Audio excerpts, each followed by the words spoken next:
Barda update, yung post si Barbie sa kanyang social media account, may pa-update si Barbie sa panininom niya, tapos naka-headset, chill lang si Barbie.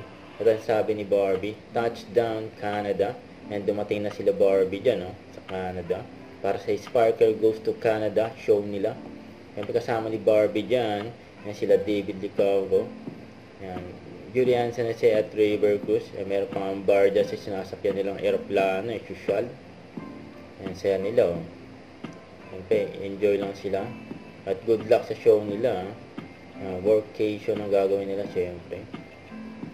Masal sila, Ito, post ng Abby nun, and soon, Barbie Forteza, Ray Jones.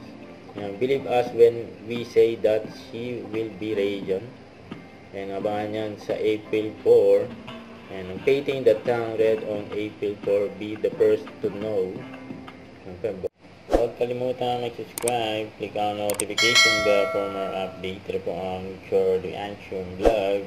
Bye guys, thank you for watching.